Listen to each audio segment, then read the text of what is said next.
have traveled far, my little Kalel. But we will never leave you, even in the face of our death. The richness of our lives shall be yours. All that I have, all that I've learned, everything I feel, all this and more, I bequeath you, my son. You will carry me inside you all the days of your life. You will make my strength your own. See my life through your eyes, as your life will be seen through mine. The son becomes the father, and the father the son. This is all I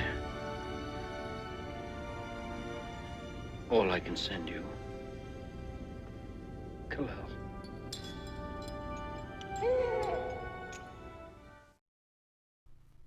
Om Namo Bhagavate Vasudevaya. Om Namo Bhagavate Vasudevaya. Real yoga entails the topmost yoga of pure Krishna consciousness. This month, we again analyze root issues connected to Srila Prabhupada's Hare Krishna movement. In our specific yogic system, you need to confront and overcome illusions and also have the courage to confront various myths, M-Y-T-H-S, myths, which have pervaded the fabricated so-called ISKCON Confederation for decades. Myths are more than semiotics and mere symbols, although myths are propped up in that way. Myths are deeper than cult shibboleths and tropes. They're more effective. ISKCON misleaders are no stranger. There's no strangers to ambivalence and imperiousness, having convinced themselves that they are transcendental to all ethics. You could almost say that this is another myth, as many of their loyalists are drawn into that same mentality. It is a dangerous seduction for all involved because intelligence becomes degraded under the thraldom of myth. When you emerge from the entanglement of those myths, the effort to do so proves both rewarding and worthwhile. Most of them fortify illusions, and these illusions are connected to root issues.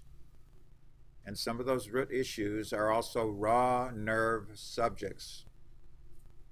It is just these kinds of myths which keep countless institutional devotees in illusion, including many, if not most, of the camp fringes that surround the temples. Myth means the spell of Mahamaya. When a devotee mistakes a myth for truth, progress in spiritual science is quickly bollocksed.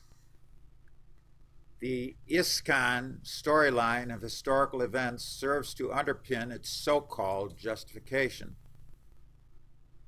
Its fairy tales rationalize institutional dogma, which is ill-founded beliefs held uncritically by almost all of its congregation. Those lower echelon followers are not entirely free from responsibility for the repercussions, however. In dialectical spiritualism, Srila Prabhupada emphasizes the essential fact that myth is not at all part of his method. Quote, leading secretary, he, and referring to Carl Jung here, he sees also in the same way two types of religion. He sees the static religion, and he calls this static religion myth devised by human intelligence as a means of defense against the depressing experiences of life. Being fearful of the future, man attempts to combat his fate by constructing religious myths. Prabhupada. Anything created by a human being that is not acceptable, we do not follow that principle because a human being is always imperfect. So we cannot take anything manufactured, myth, by any human being. However, before shattering myths, we must first confront the institutional foundation which underlies them. And that is, of course, ISKCON, ecclesiology. This relatively new word in the Western vocabulary was derived from the Latin root ecclesia, meaning the religious congregation or the church. It appeared first in a British journal in 1837, wherein it was defined as the proper operation and construction of a Christian church. Although originally it applied to those offshoots of Jesus Christos, it is not at all limited to such an application. Directly implied in ecclesiology is constitutional governance, and that governance, its associated disciplines and strictures for punishment, including its own particular and peculiar version of cancel culture. Please note, however, that there was never a constitution created in Prabhupada's movement while he was manifest. There was a governing charter for the GBC, but that cannot be misconstrued to mean that it was the movement's constitution. Also, please note that the governing body significantly and substantially deviated from its governing charter very, very quickly. Your host speaker has dedicated a full chapter on this topic in my most recent book entitled Beyond Institutional Gurus, Initiations, and Party Men. Purchase it and read it to advantage.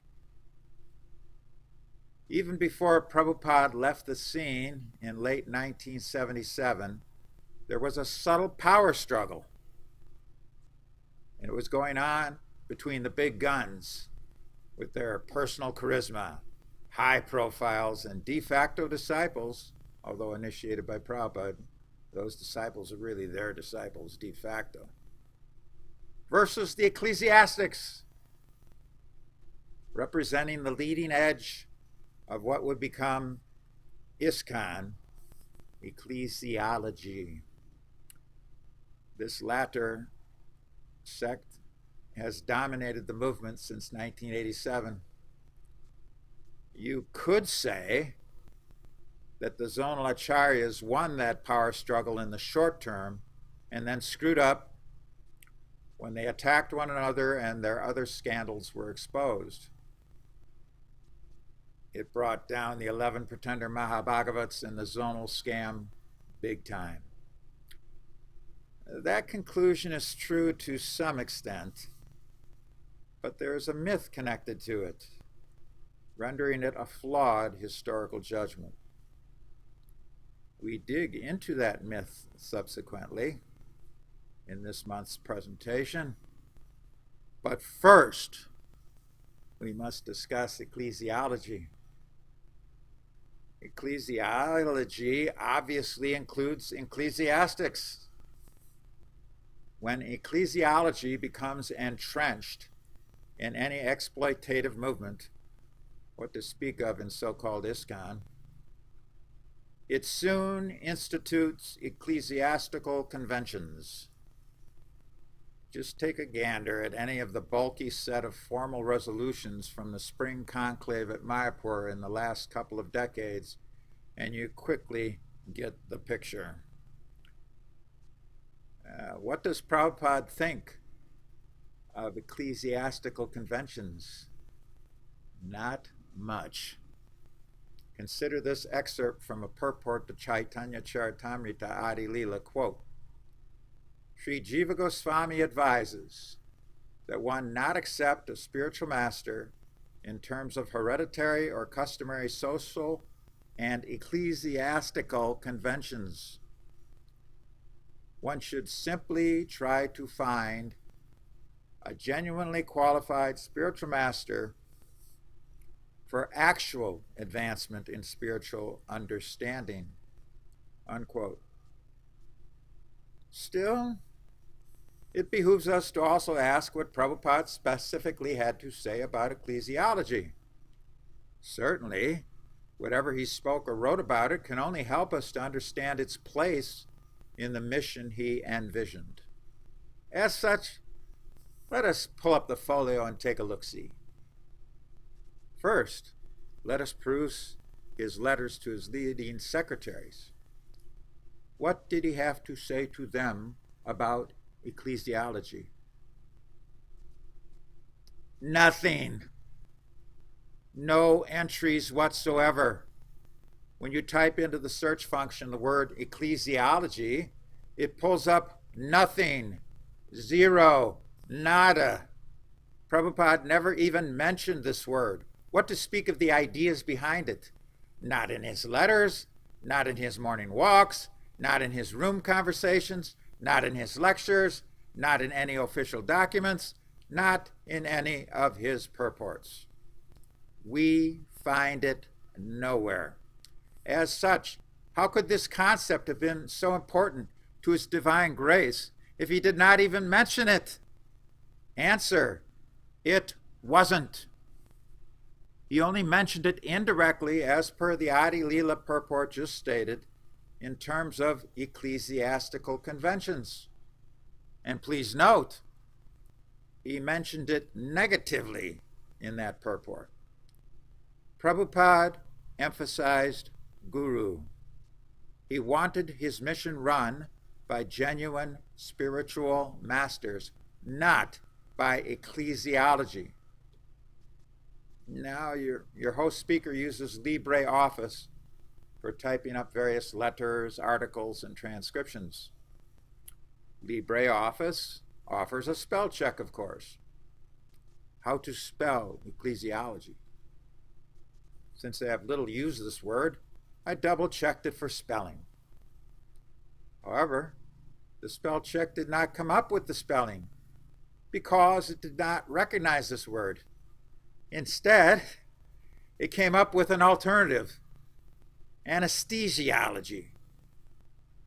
I consider this not only a bit humorous, but also appropriate. Why? Because all of those blind followers in so-called ISKCON, a movement loaded with fools and kickmes who buy into the ecclesiological paradigm, are spiritually anesthetized by doing so. They are made dull. They are dumbed down by ecclesiology. That is certainly wanted by the imperious personalities who benefit from the ecclesiastical imposition, because almost all of them have the personal charisma of black salt. Those ecclesiastics worked their way up the corporate turtle tank by climbing on the backs of the other high-profile reptiles above them. Via institutional charisma, the party men cashed in with the ecclesiological imposition that Professor Blueblood introduced in the mid-'80s. Almost all of the current myths in so-called ISKCON have ecclesiology as their basis. The pretender Mahabhagavat scam cratered for a number of reasons. You could say it kept ecclesiology in check, but it still relied upon GBC imprimatur. It accepted geographical zones for each of the 11, and this smacked of ecclesiological compromise. although that was not recognized until later, perhaps not recognized until now for some of you. If those 11 men had been regular gurus, and of course none of them were, then sans the opulent worship, that system would have been closer to the way that a genuine Krishna movement is meant to operate. We do not want a mother church and its ecclesiastics shoved down our throats. Ecclesiology will not confront the various myths which we shall herein confront, because those myths, or at least most of them, assist it philosophically as well as in terms of process and procedure. We shall now expose 6 ISKCON myths. This month's format will entail first summarizing each of them briefly, and each of these summaries should be understood to be preceded with the prefix "the myth is," and then a description of the specific myth itself. The first one is as follows. The myth is that Gaudiya Mutt was and is the well-wisher of Prabhupada's movement. In June of 1974, in a letter to the first disciple who danced to his chanting at Tompkins Square Park, His Divine Grace Srila Prabhupada mentioned the myth of cooperation with Gaudiya Mutt. Quote, "Their policy has been all along to suppress me and take credit for himself. Their proposal for cooperation is a myth. They haven't done anything which is cooperative. You know, in a recent article, they managed to write in such a way that Madhava is doing the world movement and we are his subordinate. From the beginning, that has been their mentality," unquote. The myth that there can be any kind of cooperation with either Gaudiya Mutt or Neo Mutt should no longer hold sway on the imagination of genuine devotees dedicated to Prabhupada. Except for a very few outliers, this understanding is even the case today in so-called ISKCON as well as in Ritvik. They know there's no real cooperation to be had with Neo Mutt. Actually, the Gaudiya Mutt today is a shell of its former self from the mid-20th century when it was already deviated. It does not interfere with so-called ISKCON at all as far as your host speaker knows. Neo Mutt? Oh yeah, that's another thing. It interferes whenever possible, whenever there's an opening that it finds. We could list many, many quotes from Prabhupada on the maleficence of Gaudiya Mutt in relation both to him personally and his fledgling movement begun in the West in the mid-60s.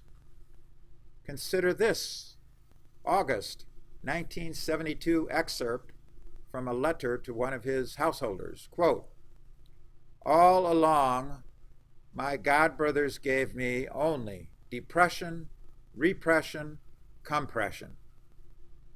But I continued strong in my duty," unquote. And this excerpt from November 1973 to a temple president, quote, "Why we should sell their books? Who has introduced these books? Let me know.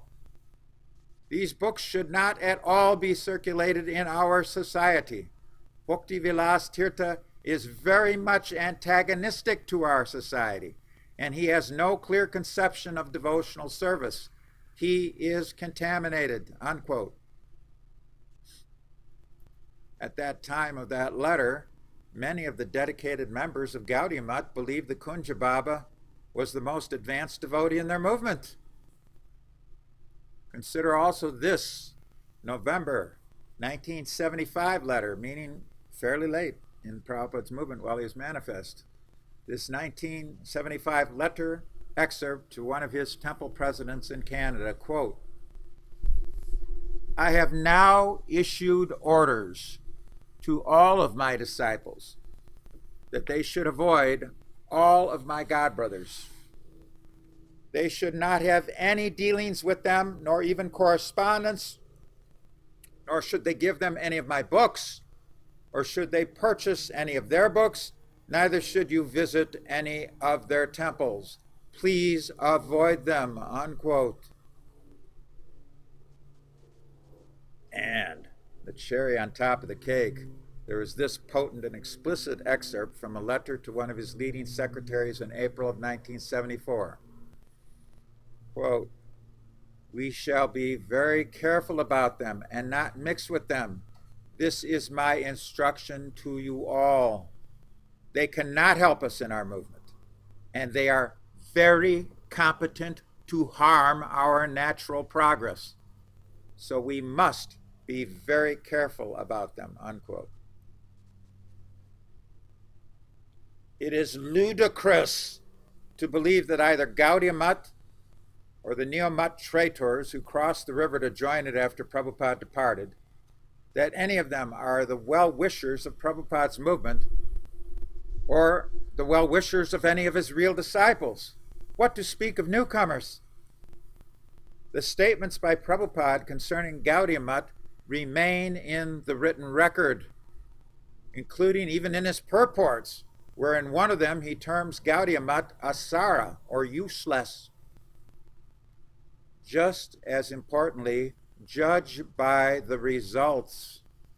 It was the Navadvip Mahant of Gaudiya Mutt who was instrumental in formulating the zonal acharya scam. That was a major interference in Prabhupada's movement. Anything but indicative of that man's so-called respect for Srila Prabhupada. It is a myth that Gaudiya Mutt or Neo-Mutt, which is fully poisoned by the Gaudiya Mutt Bij, has a beneficent and well-wishing attitude toward Prabhupada's branch of the Hare Krishna movement of Krishna consciousness. The actual fact, once you overcome that myth, is just the opposite. There can be no cooperation with any of them whatsoever.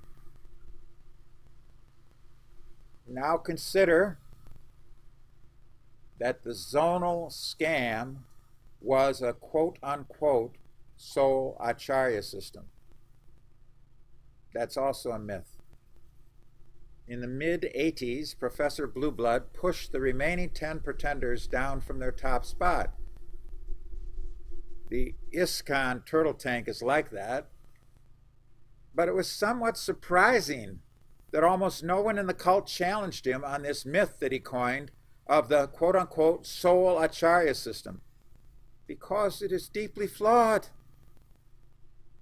First of all, some indisputable history.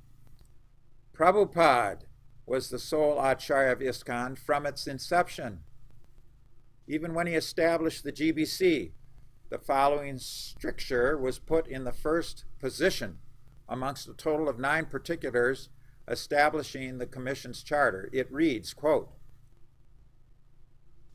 "The purpose of the governing body commission is to act as the instrument for the execution of the will of His divine grace, and further, point 1, particular 1, the GBC oversees all operations and management of ISKCON as it receives direction from Srila Prabhupada, and His divine grace has final approval in all matters," unquote.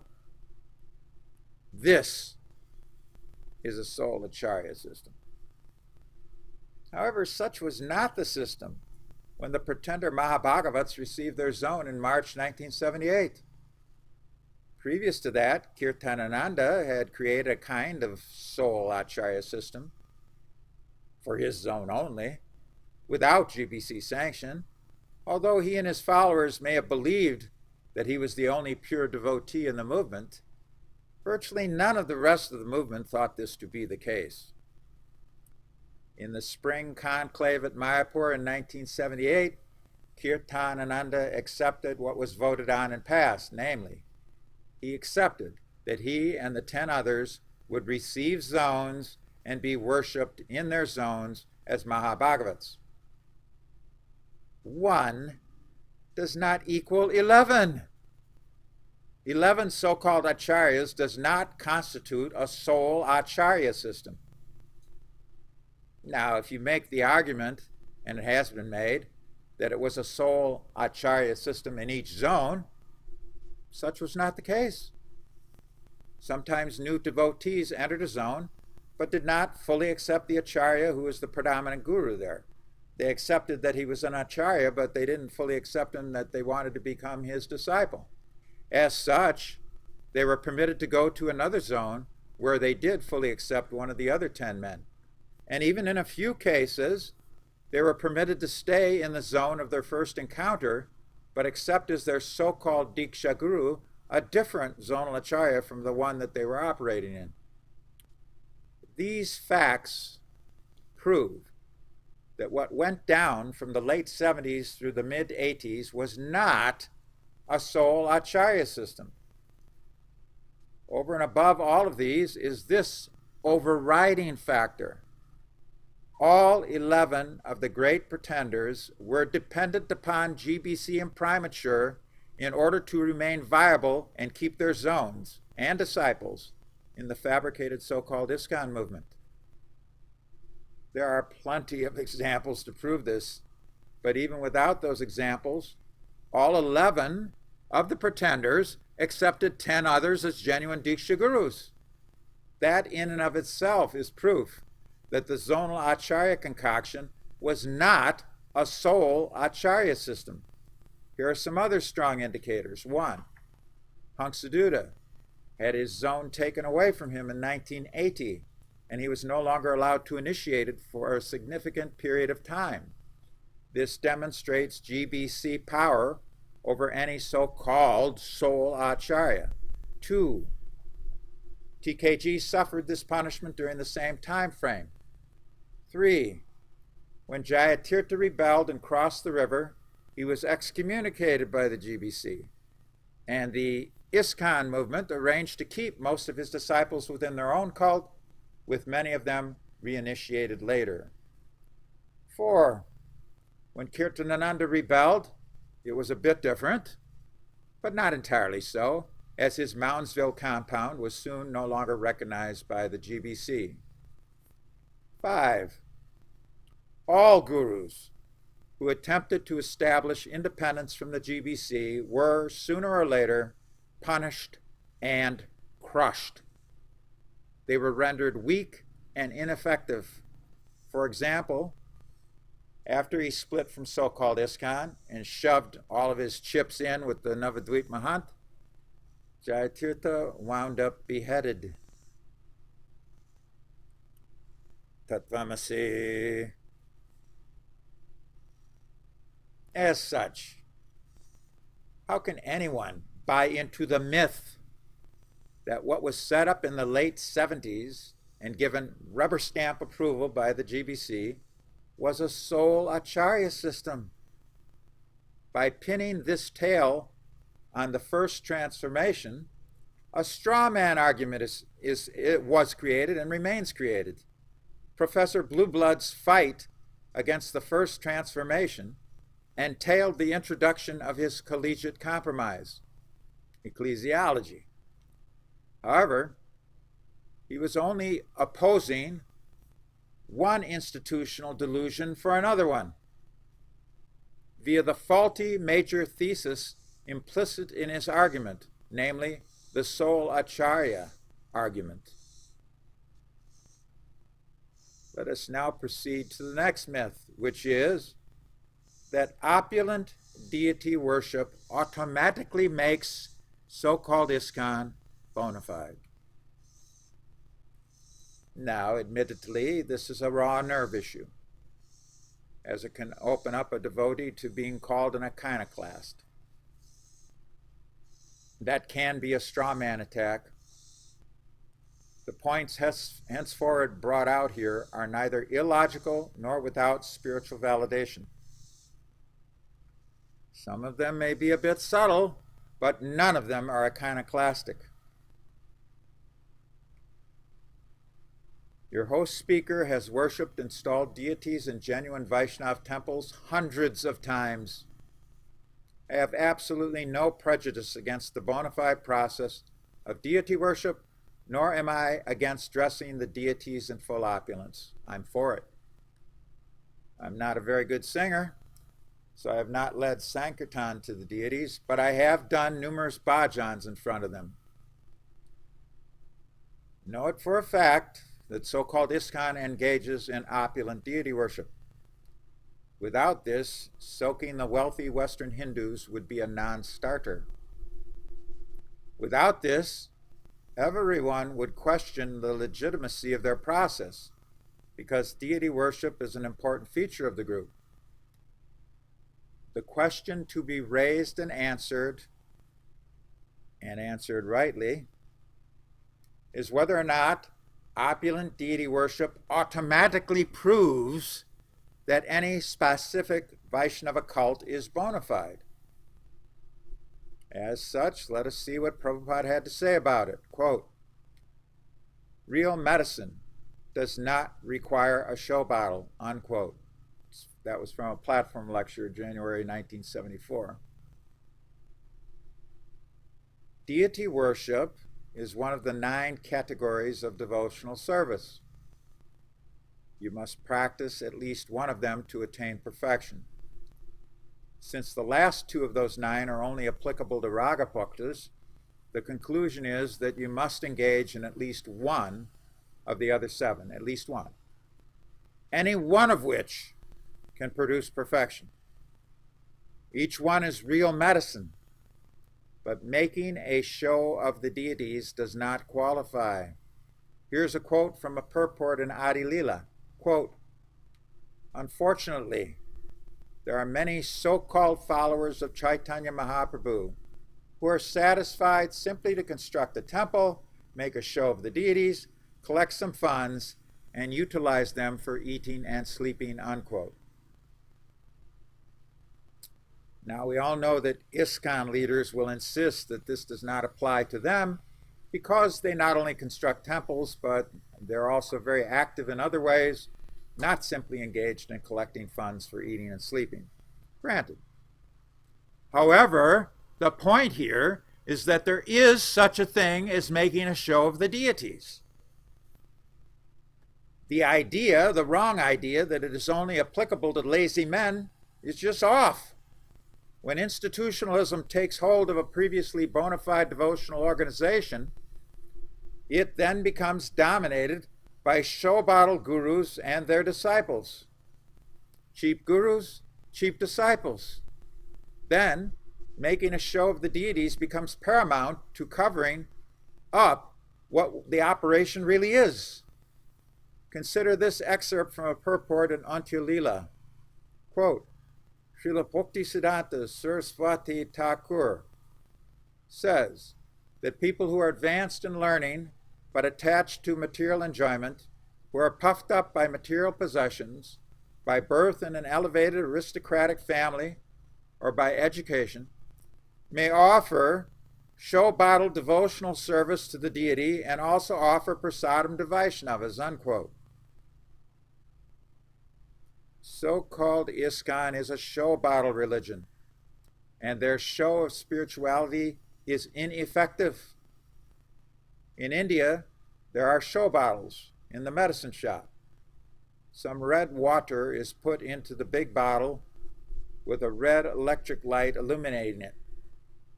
It is advertised as medicine, but such water will not cure disease. The show of opulent worship of deities cannot ultimately disguise the scam that the ISKCON Sahajias have been perpetrating for over 4 decades. That such worship will help bring you back to Godhead is a myth, because show bottle deity worship doesn't help anybody except deviants. The next myth is that ISKCON leaders communicate the accurate historical record.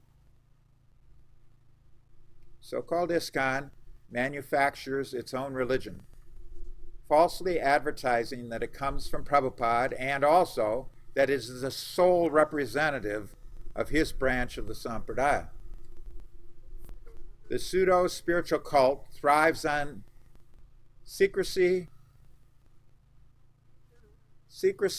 authority, and mystery.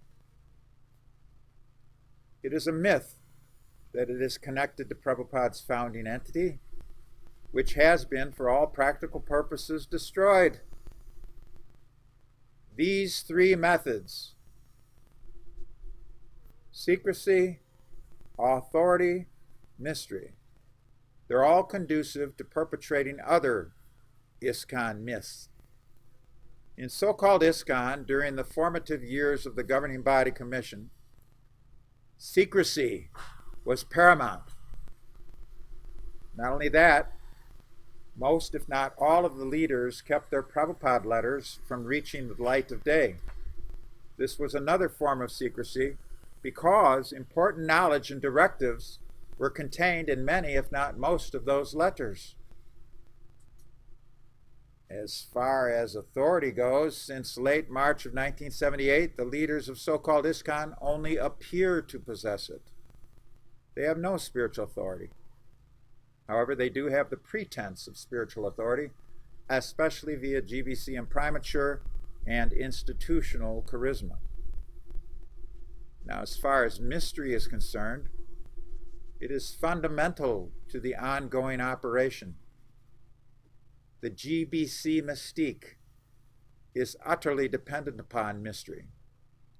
In spite of so many obvious deviations, the mystery is still how the GBC allegedly remains bona fide, and it prevails almost everywhere in that cult. One day it may not, however. We shall wait for that day. Now, in journalism, an aspiring writer or reporter is first taught that he must give the reader, or the listener, or the viewer, the who, what, when, where, and why. Competent and fair journalists observe this mandate. Your host speaker is a trained journalist, but my reporting is not appreciated by so-called ISKCON.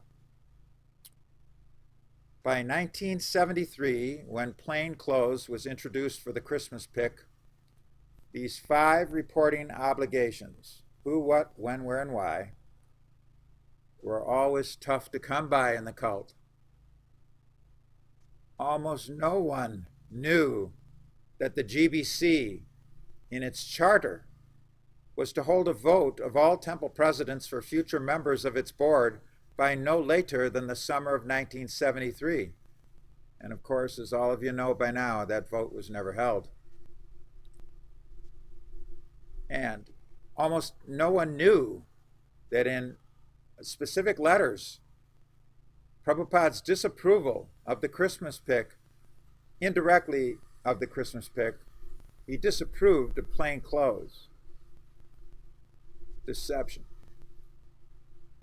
It's still in the written record before the 1973 Christmas pick. Less than a decade later, it took years for the fact to become known that Prabhupada never appointed the 11 pretenders to be gurus. That didn't become general knowledge. That was not known by most devotees until the 80s. In fact, not only most, by almost all of them. In other words, even the who, what, when, where was shrouded in that institution. What to speak of the all-important why? Your host speaker gives you all of it, and I particularly give you the why. In due course, the cult has been forced to admit the facts of the who, what, and when, although these admissions were delayed and they did not come about easily. The imposition of the 11 pretender Mahabhagavats cannot be dismissed as merely quote-unquote growing pains. It was not the result of enthusiastic young boys being overzealous and making an quote-unquote innocent mistake. It was not only an error of creating zones for them.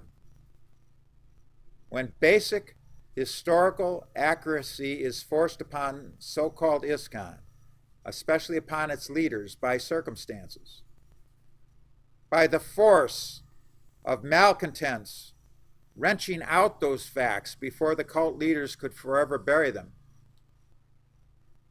you still will never get the actual why from so-called ISKCON. What this means is that you will never get the accurate why. Instead, you will get in its place the shibboleth,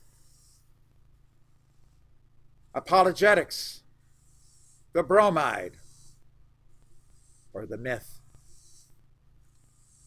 If you think that ISKCON leaders are honest people, guess again. In his critique of Henry Bergson, Prabhupada comments, when in this conversation he's talking to his leading secretary. He, referring to Bergson, he says that being fearful of the future, man attempts to combat his fate by constructing religious myths, mythology. Prabhupada, anything manufactured by man, that is not religion. The next myth is that fix it as you go eventually will overcome all of the problems. Now we're using this word problems here, but by problems the myth should actually instead more accurately read deviations. However, we can't word it like that because it's an ISKCON myth. It's perpetrated by that cult. So we cannot state it in terms of the more accurate term deviations because so-called ISKCON alleges that it is not deviated at all. Another thing, none of these myths are regularly talked about in the cult because repeated iterations would decrease their power to cover intelligence. In other words, they are mostly vibed.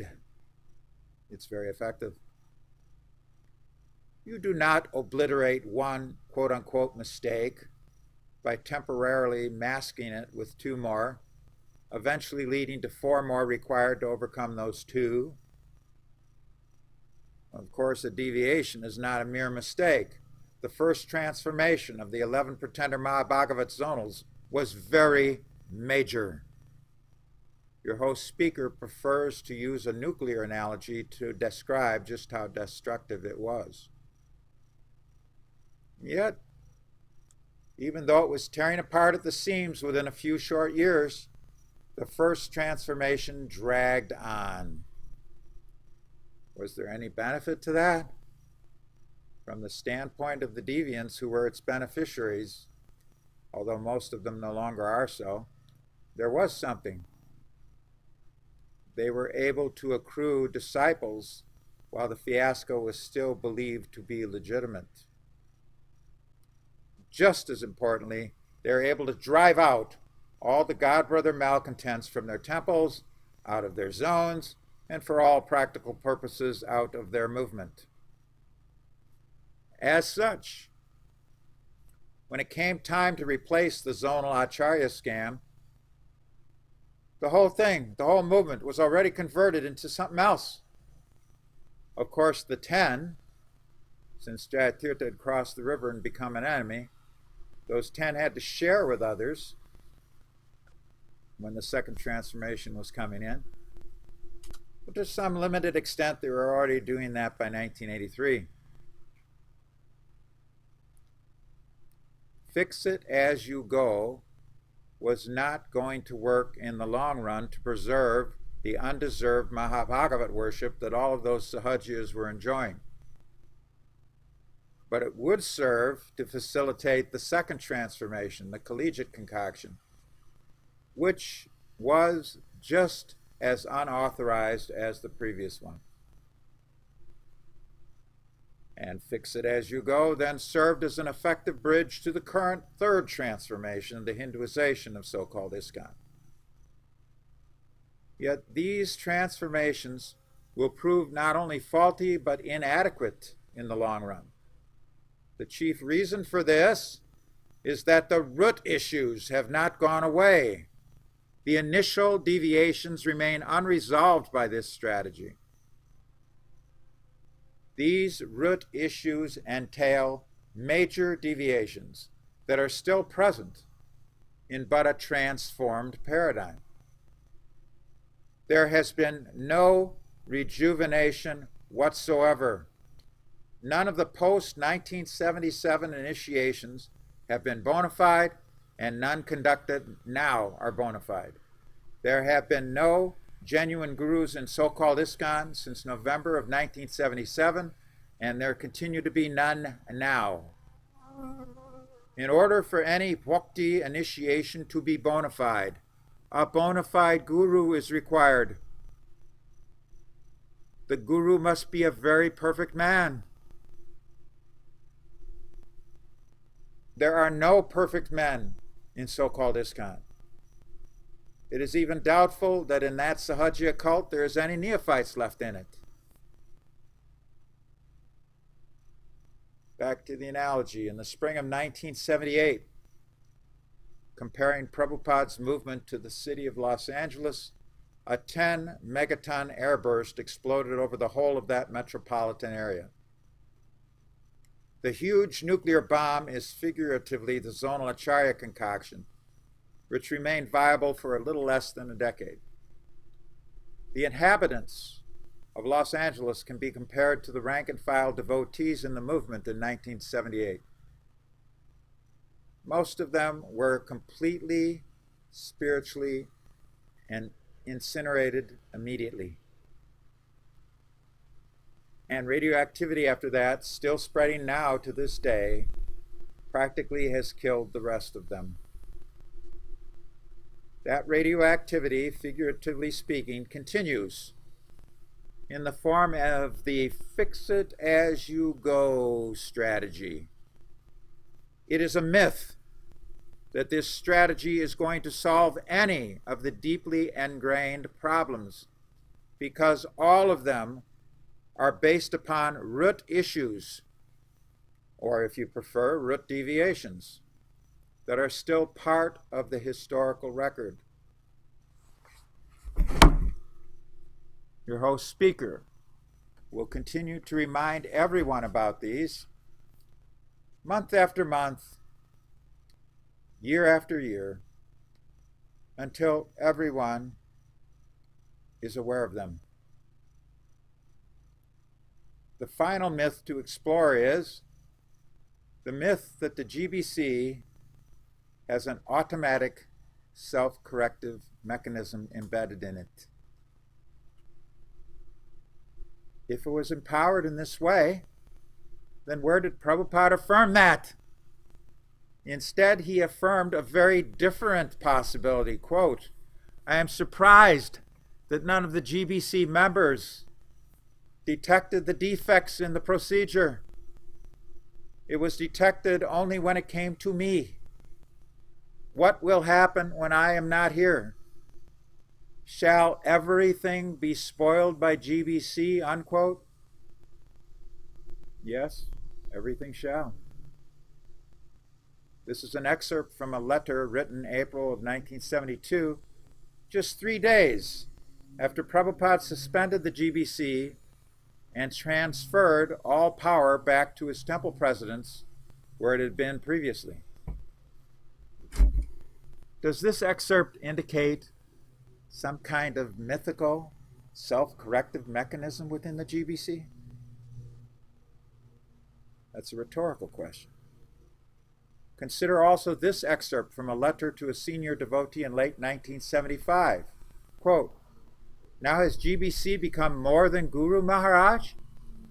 As if simply GBC is meant for looking after pounds, shilling, pence? The GBC does not look after spiritual life. That is the defect." Unquote. Allow me to repeat that last sentence, please. The GBC does not look after spiritual life.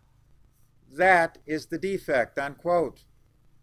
An entity that was formed to look after the spiritual life of the devotees, mostly by encouraging temple presidents, within a mere 5 years after its creation, was confirmed to not looking after the spiritual life of anyone in the movement.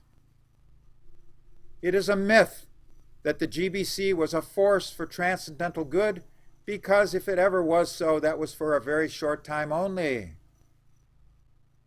The myth of the 11 pretender Mahabhagavats, was that myth also perpetrated by the GBC? GBC fingerprints are all over it. The 11 received GBC imprimatur in March of 1978. All 11 were GBCs. The governing body's chief scribe, also one of the 11, penned a position paper establishing the zonal acharya scam as allegedly bona fide. The GBC was cent% responsible for that imposition. GBC, ABC, XYZ, we're all devotees of Krishna.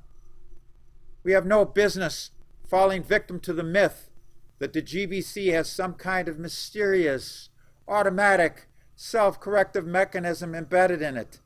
Judge by the results. The GBC has imposed one transformation after another for the past 40 years. It has driven out all knowledgeable and serious devotees from its movement, and has become, over that time, the power node of its own Sahajya institution. These are the facts, and everything else which opposes these facts boils down to just another self-serving myth.